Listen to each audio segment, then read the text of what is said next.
Okay, I'm gonna give you 3 guesses as to who I'm covering today. If you said the Beatles, you're right. Just kidding. Obviously, today I'm gonna be talking about the Monkees, one of my favorite bands, and one of my favorite stories of all time. My name's Vanessa. I love music history and pop culture, and I have been so excited to make this video for a long time. It's going to be a 3-parter, and today, in the first part, I'm going to be covering the beginning of the Monkees. I feel like the Monkees can be pretty divisive. Either you love them or you hate them, but I think that everyone should love them. I've only ever met one person that hates the Monkees, actually, but I have met people that don't respect them or think that they're not real musicians, and I want to prove that that is not true, that they deserve just as much recognition as any of the other rock groups from the 1960s. This is a really long story, so buckle up for the ride, grab some food, and come join me. It'd be like 60 years now, the 60-year journey of the Monkees. That's crazy. Wow. Okay, so first of all, I want to say that I have been having so many issues with my sound. Have edited the settings and I've done all that I can do. I can only do so much. I live in an apartment, so it's kind of hard, but I'm working on it. I feel like each video I do, I get a little bit better. So as always, if anyone has any tips, I will gladly take them, as long as they're constructive and you're not being mean to me. The original idea for the Monkees was created by Bob Rafelson, who was an inspiring filmmaker from New York City. His first professional TV job was a story editor on Play of the Week in 1959. Being from New York, he didn't have a lot of opportunities in show business, at least on the television side, so he decided to pack up and move his family to Hollywood. Out in Hollywood, he started as an associate producer for Universal Pictures. He also worked at Desilu Productions and Screen Gems on both movies and TV shows. However, he was later fired for getting into a heated argument with Lew Wasserman, who was a major Hollywood studio head at Universal at the time. Bob Rafelson got the idea to create a show surrounding the day-to-day antics of a band during the time that he was a musician. He originally came up with the concept in 1962, and he pitched it around, but no one bought it. This was before the Beatles, by the way, just to put it into perspective. Just 2 years though, so things changed a lot in 2 years. In 1964, Rafelson was working at Screen Gems, which is a subsidiary of Sony Pictures and produced major TV shows like Bewitched, I Dream of Jeannie, and The Partridge Family. At Screen Gems, Rafelson met Bert Schneider, who was the son of Abraham Schneider. Abraham Schneider was an important member of Columbia Pictures at the time. Mr. Schneider worked as the head of Colpix Records and the Screen Gems television unit. So together, Bob Rafelson and Bert Schneider Together, Bob Rafelson and Bert Schneider created their own production company called Ray Burt Productions. This is a production company that would go on to produce the Monkees, and they would also produce films such as Easy Rider, 5 Easy Pieces, and there are a few more that I can't think of off the top of my head. 1964 was a huge year in pop culture and popular music. That's the year that A Hard Day's Night was released, and it showed the potential of following a band doing their crazy antics and how that could actually be incredibly successful. This inspired Rafelson and Schneider to pitch the idea for the Monkees again. This time it was picked up and they sold the idea to Screen Gems on April 16th, 1965. Originally, they were going to use a band that already existed. They had looked at the Lovin' Spoonful, but those plans fell through, so they decided to create their own. When creating the Monkees, they were looking for actors first, and then it was a bonus if they could play music. All 4 Monkees were able to play some sort of music.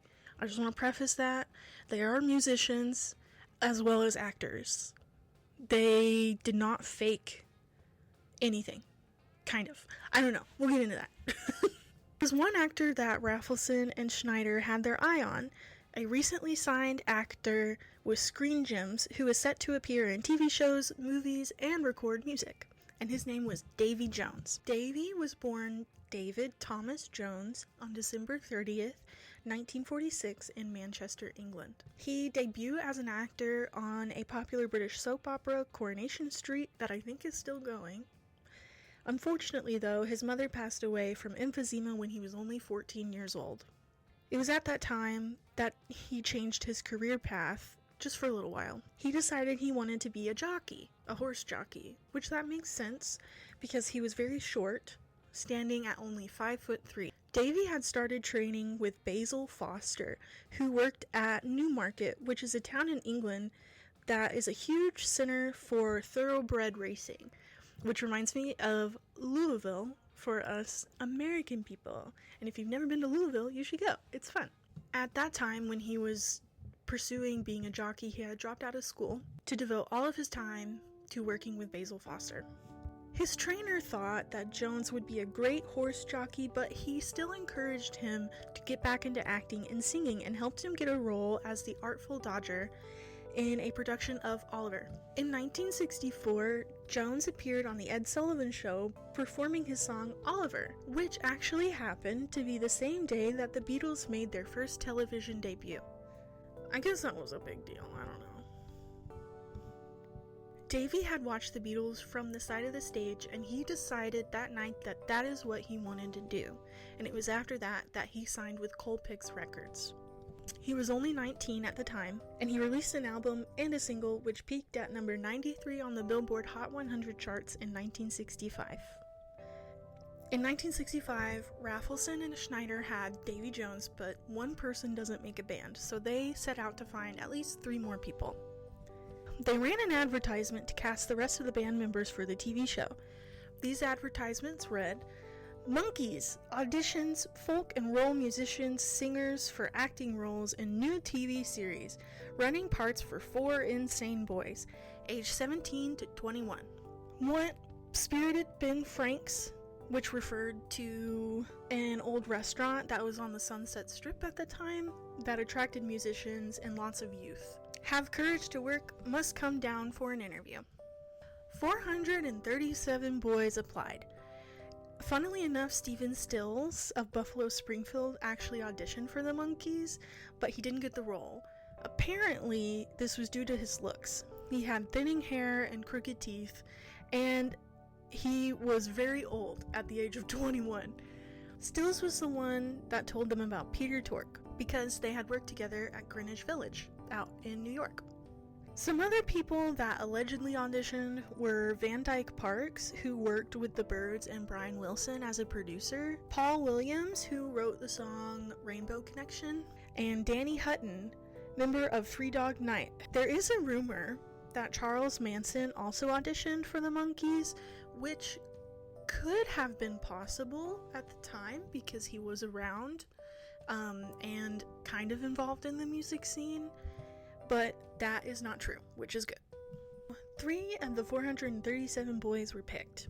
Actually, the only person that auditioned from the advertisement was Michael Nesmith, so he was the only one out of the 437 boys that responded to the advertisement to audition.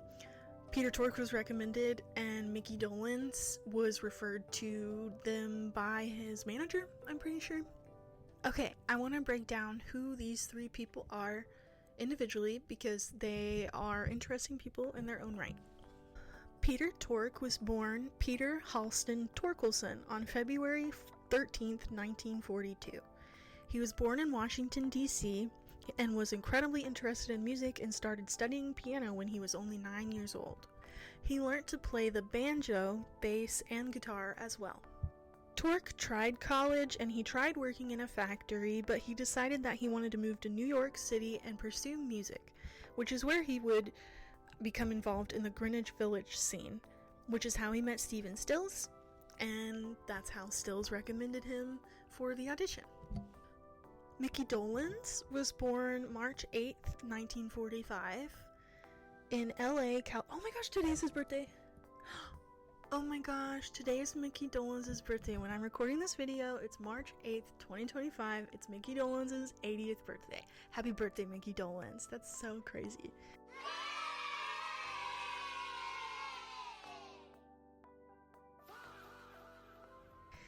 Oh my gosh. Cool. Okay, anyway. He was born George Michael Dolenz Jr., and both of his parents were actors. Micky began his career much earlier than the other Monkees. He starred in a children's TV show called Circus Boy. He went by the name Micky Braddock and played Corky, a water boy for elephants. After the show ended, he would appear on other shows while finishing his high school education.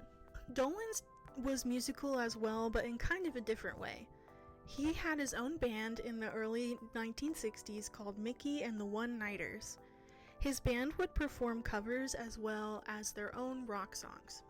At his Monkees audition, he sang Johnny Be Good, which is what helped him get his role, and that's one of his favorite songs. Michael Nesmith, who is my favorite Monkee, I love him. He's my favorite, clearly, obviously.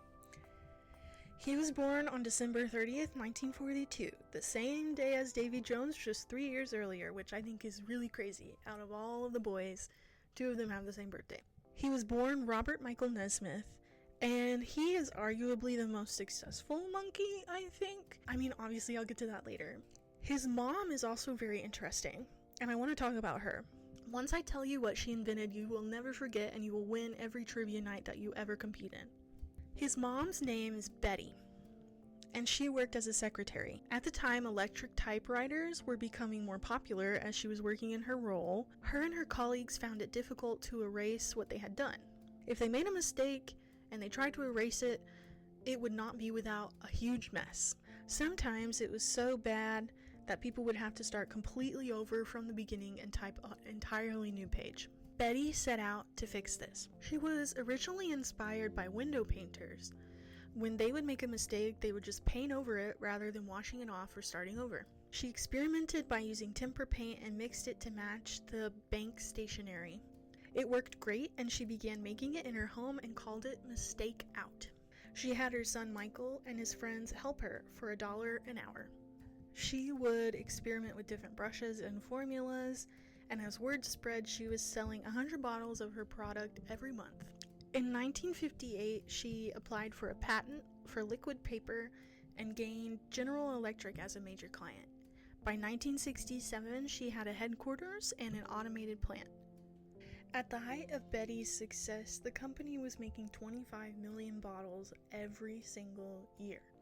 In 1979, she sold her company to the Gillette Corporation for over $47 million, which today would be over $2 billion.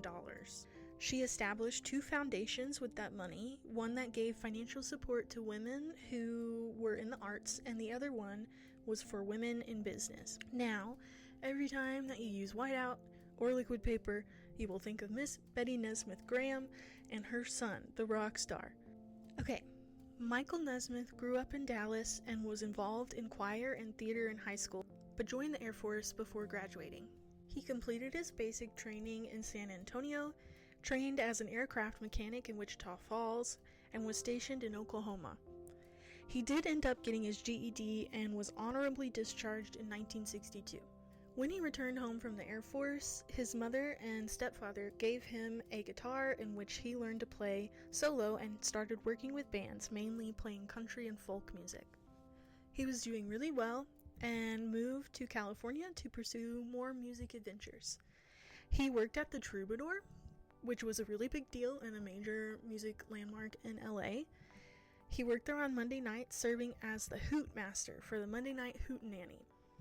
In 1963, he released a single. Then in 1965, he recorded 2 new singles under the name Michael Blessing.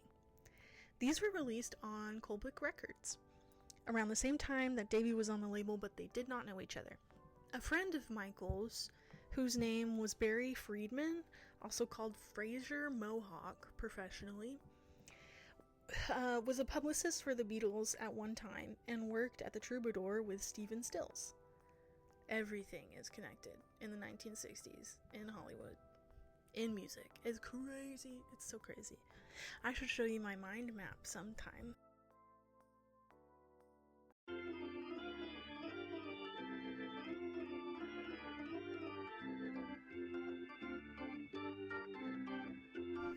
You'd think I'm insane. Friedman was the one who told Michael about the auditions for the Monkees TV show. At the audition, Rafelson and Schneider were incredibly impressed by how laid back Michael was, and as well as his sense of humor. This is when he wore his signature wool hat. That's something that he kept as a symbol throughout the show. Sometimes it was green, sometimes it was blue, sometimes it had buttons on the front. Okay, now let's talk about the music. Screen Gems had a music department, and the head of that department was Don Kirshner. Kirshner was a very successful music publisher and co-owner of Alden Music. Alden Music held a slew of very famous songwriters such as Neil Sedaka, who just passed away, R.I.P., he was really good, Paul Simon, Neil Diamond, and Carole King. In the 1960s, Alden was sold to Screen Gems Columbia Music, and that's when Don Kirshner became president of Coal Gems, which was a label under the larger Colpix label. Coal Gems is the label that all of the originals Monkee music was released on. Many songwriters worked on Monkees tunes. Neil Diamond wrote I'm a Believer, Carole King wrote Pleasant Valley Sunday, but the ones who wrote the most were a duo by the name of Boyce and Hart. Boyce and Hart consisted of Tommy Boyce and Bobby Hart. For the pilot of the show, they wrote 4 demo songs, which helped the show get greenlit, and 32 episodes were ordered by NBC in 1966.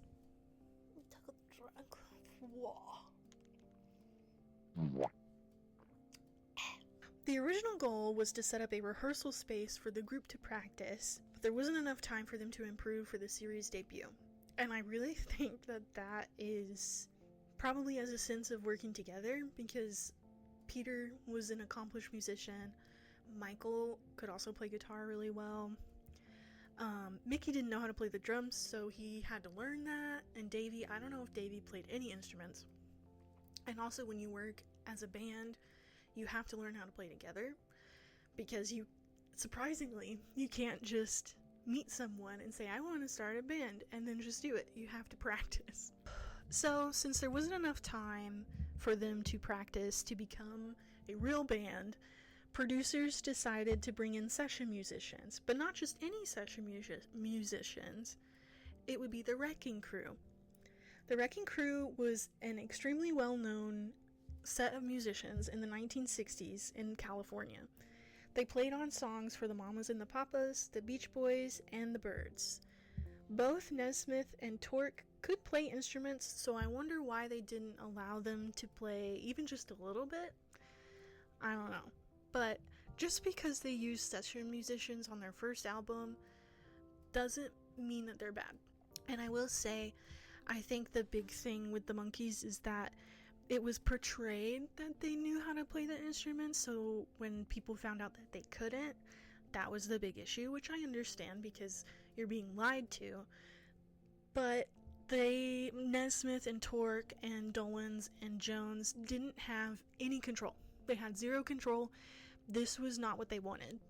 But they signed a contract, they needed money, and they wanted exposure. Initially, a producer by the name of Snuff Garrett was brought in, but this didn't last long after he chose Jones to sing the lead on most of the tracks.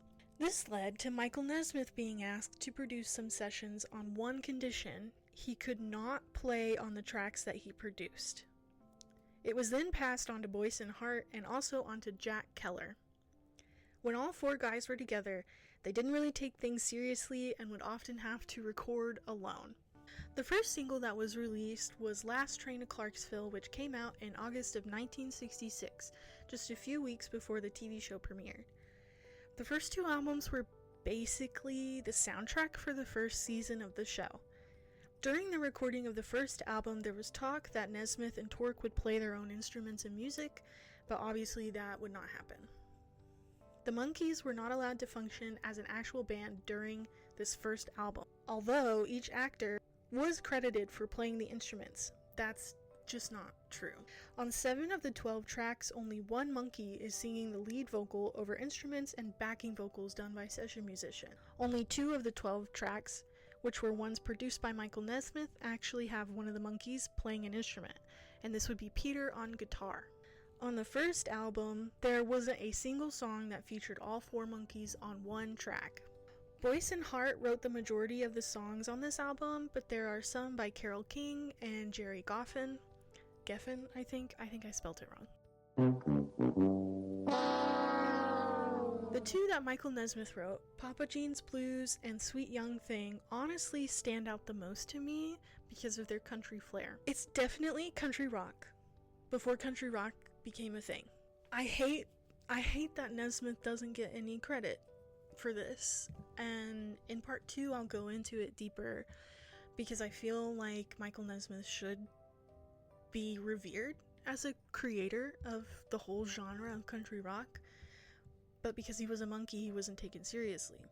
The original album did not include credits to any of the session musicians. I can look.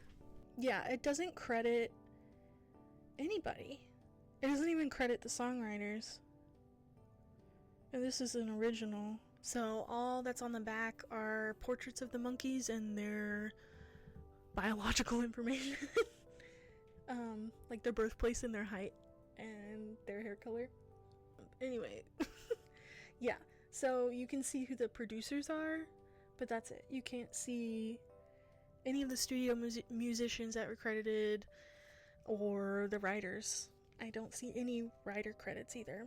The 2021 reissue included credits to all known session musicians. It's 10 o'clock and I'm tired and I have work tomorrow. I don't care. This is more fun. The album would reach #1 in the United States, the UK, and Canada. It was certified 5 times platinum, selling 5 million copies.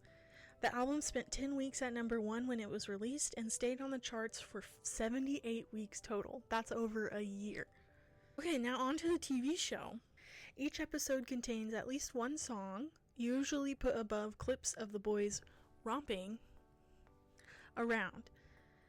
There are lots of jump cuts and fourth wall breaks along with just normal humor. I started rewatching it for the first time in 10 years last summer, and I still think it's really funny as a 27-year-old, and I'm almost 28. I don't know if this video will come out before I'm 28, which is in May. I have 2 months. It doesn't feel dated to me. Maybe the costumes, but the clothes obviously are probably a little dated, but I still think they're really cool. Each of the 4 boys were given a distinct personality type that seemingly mirrored the Beatles. Micky was the funny one, which was supposed to be John. Michael was the serious one, which was George. Davy was the cute one, which was Paul, obviously. Who else would it be? And Peter was the naive one, which was Ringo. The show debuted on September 12, 1966 on NBC. It was sponsored by Kellogg's Cereals and Yardley of London on rotating weeks. And you can actually see this during the credits of each episode. They have a little, like, thingy. And on the DVDs that I have, which are pretty old now, they show the intro, like, they have a Kellogg's intro after the main intro. It's like K-E-double-L-O double good. And I think that's interesting. By Kellogg. K-E-double-L-O double good. Kellogg's best to you.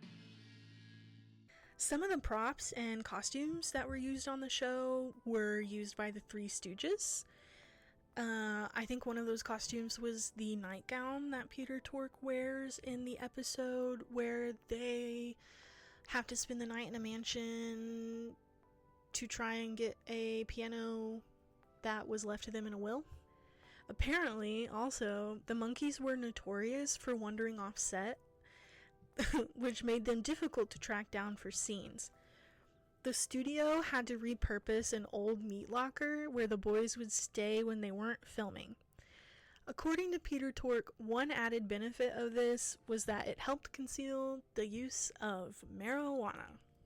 Another interesting thing about the TV show was their car, which was called the Monkeemobile. This was built in 1966 by Dean Jeffries, whose literal job was making custom cars.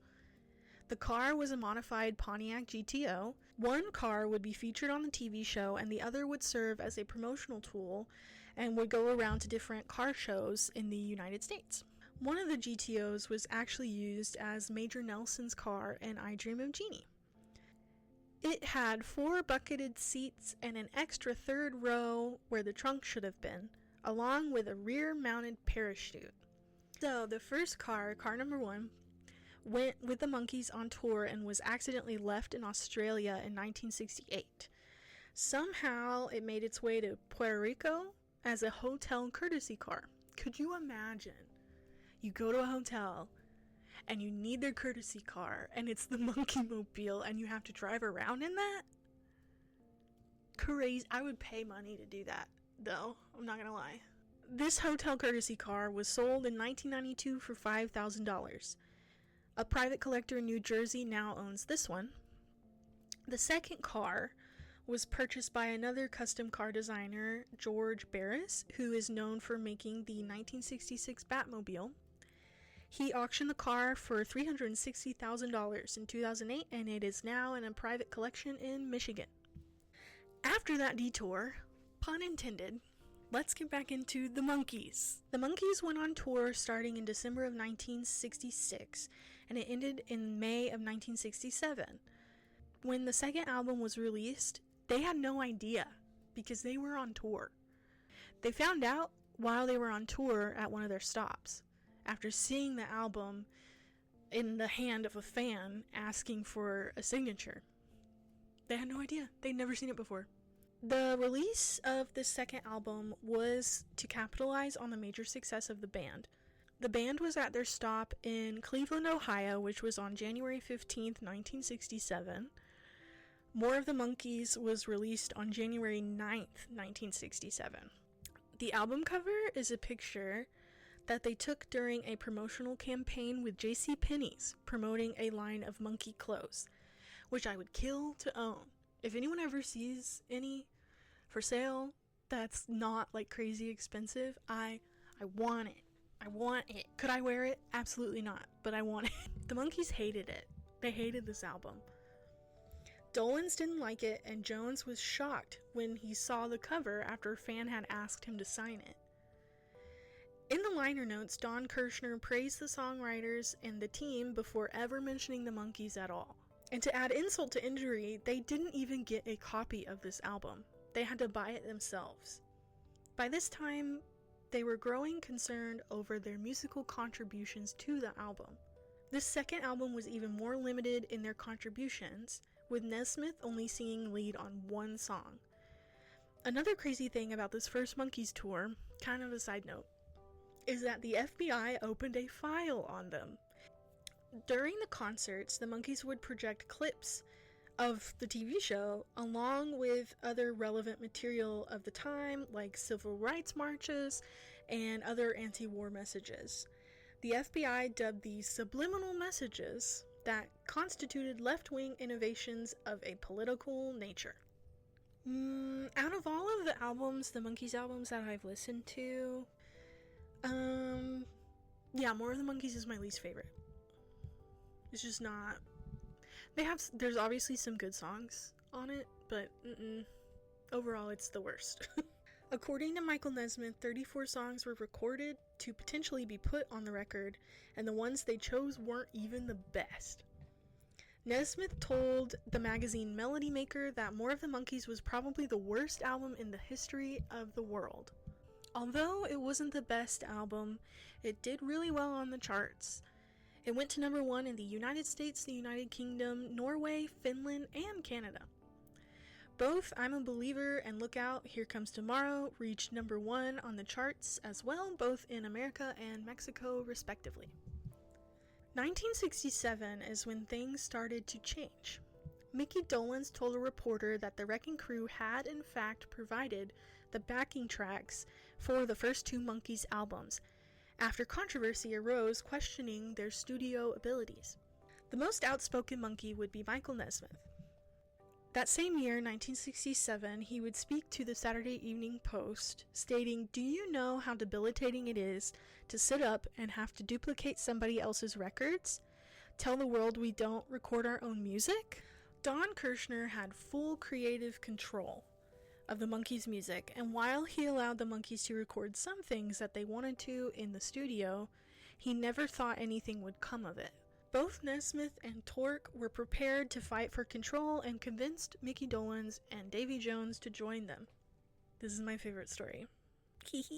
Kirshner had rented some space at the Beverly Hills Hotel to hold a celebration of how great they were doing and produced a check for each member of the group that was $250,000, which today would be about $2.4 million, and they each received a gold record.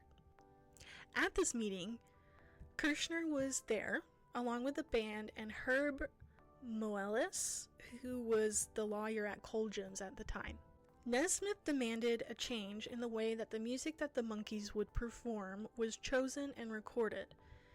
However, he was reminded that he was under contract. Kirshner flat out said that they didn't have a say in the matter, and contractually that was true. I love this part. Nesmith threatened to quit the Monkees, and with a little bit more back and forth, Nesmith punched a hole in the wall of the motel room and said to the lawyer, "That could have been your face, motherfucker." And you want to know the best part? It worked. The Monkees and Colgins came to an agreement to not release material directly created by the group together with unrelated Kirshner material. This agreement was violated 1 month later on February 1967 when Kirshner released a single composed by Neil Diamond. The single was only released in Canada. After it was released, Kirshner was fired from the Monkees. What followed is a story of how a band once mocked to not... Wait. What followed was a band that was once mocked for not writing their own songs, taking back control. I'm gonna take this off. Thank you so much for watching part 1 of my video about the Monkees. I really hope my sound is okay. I am learning. My next goal is to hopefully get a camera, because right now I'm using my phone and it's okay, you know, but it's not perfect. Let me know who your favorite Monkee is for science. Like with the Beatles, I have a clear ranking of which ones that I like in order. Paul is at the top, John is at the bottom, but the Monkees is more gray to me, and I don't know why. I think they all seem like really sweet people. Also, one of my pieces of Monkees merch, I got it for myself for Christmas in 2015. So I was in high school. I was a senior in high school. I haven't looked at it in a while, but little pictures and I don't know when this came out actually. 1967. I'm trying to think of things to do to maybe open up membership on my channel, which I know I only have 78 subscribers. But that is 78 more people than I did have, and some of them are left over from when I made American Girl videos when I was 10. So, and one of them is my mom, my #1 fan. Editing me. Just want to come in and say big shout out to the website Sunshine Factory. They have all kinds of Monkees information and pictures and articles and stuff, and it's been very helpful for this, so thank you. Yeah, thanks for watching. I love you. Okay, bye.